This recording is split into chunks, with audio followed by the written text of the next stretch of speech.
Narrated Abu Huraira. Allah's Messenger said, "The prayer of a person who does hadith passes urine, stool, or wind is not accepted till he performs the ablution." A person from Hadramaut asked Abu Huraira, "What is hadith?" Abu Huraira replied, "Hadith means the passing of wind." Narrated Nu'aym al-Mujmir. Once I went up the roof of the mosque, along with Abu Huraira. He performed ablution and said, "I heard the Prophet saying, 'On the day of resurrection, my followers will be called Al-Gurul Muhayyalan from the trace of ablution, and whoever can increase the area of his radiance should do so, i.e. by performing ablution regularly." Narrated Abad bin Tamim. My uncle asked Allah's Messenger about a person who imagined to have passed wind during the prayer. Allah's Apostle replied, he should not leave his prayers unless he hears sound or smells something. Narrated Quraib. Ibn Abbas said the Prophet slept till he snored, and then prayed, or probably lay till his breath sounds were heard, and then got up and prayed.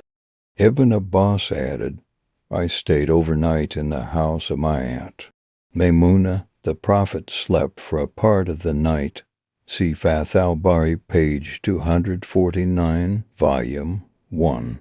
And late in the night, he got up and performed ablution from a hanging water skin, a light perfect ablution, and stood up for the prayer.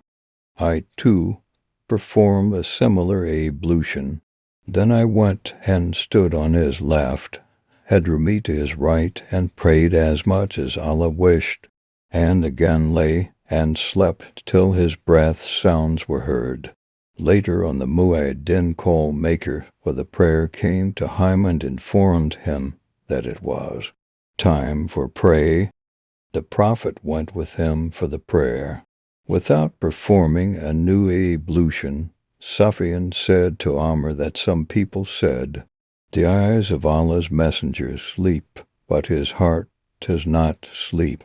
Amr replied, I heard Ubayd bin Umar saying that the dreams of prophets were divine inspiration, and then he recited the verse, I, Abraham, see in a dream, O my son, that I offer you in sacrifice to Allah, 37.10 to see Hadith No.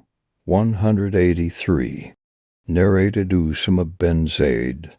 Allah's Messenger proceeded from Arafat, till when he reached the mountain pass, he dismounted, urinated, and then performed ablution, but not a perfect one. I said to him, is it the time for the prayer? O Allah's Messenger, he said, the place of prayer is ahead of you. He rode till when he reached Al-Muzdalifah. He dismounted and performed ablution, and a perfect one. The call for Iqamah was pronounced, and he led the Maghrib prayer. Then everybody made his camel kneel down at its place. Then the Iqamah was pronounced for the Isha prayer, which the Prophet led, and no prayer was offered in between the two prayers, Isha and Maghrib. Narrated Atta bin Yasar. Ibn Abbas performed ablution and washed his face in the following way. He ladled out a handful of water, rinsed his mouth, and washed his nose with it. By putting in water and then blowing it out, he then took another handful of water and did like this, gesturing, joining both hands, and washed his face, took another handful of water and washed his right forearm. He again took another handful of water and washed his left forearm, and passed wet hands over his head, and took another handful of water and poured it over his right foot up to his ankles, and washed it thoroughly, and similarly took another handful of water and washed thoroughly his left foot up to the ankles, and said, I saw Allah's Messenger performing a ablution in this way.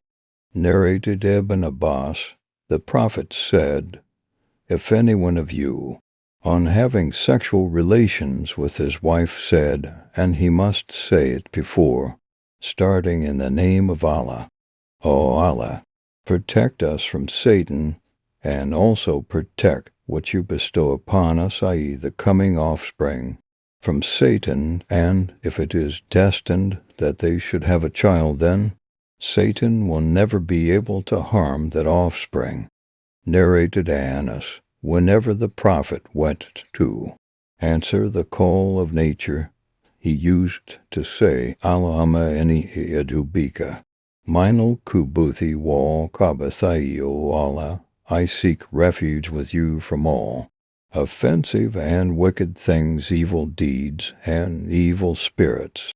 Narrated Ibn Abbas, once the Prophet entered a lavatory, and I placed water for his ablution. He asked who placed it.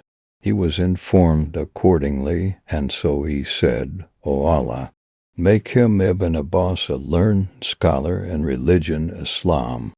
Narrated Abu Ayyub al-Ansari, Allah's Messenger said, if any one of you goes to an open space for answering the call of nature, he should neither face nor turn his back towards the Qibla. He should either face the east or the west. Narrated Abdullah bin Umar, people say whenever you sit for answering the call of nature, you should not face the Qibla or Baitul Maqdis, Jerusalem. I told them, once I went up the roof of our house, and I saw Allah's apostle answering. The call of nature was sitting onto bricks facing Baitul Maqdis, Jerusalem. But there was a screen covering him, Fath al-Bari, page 258, volume 1.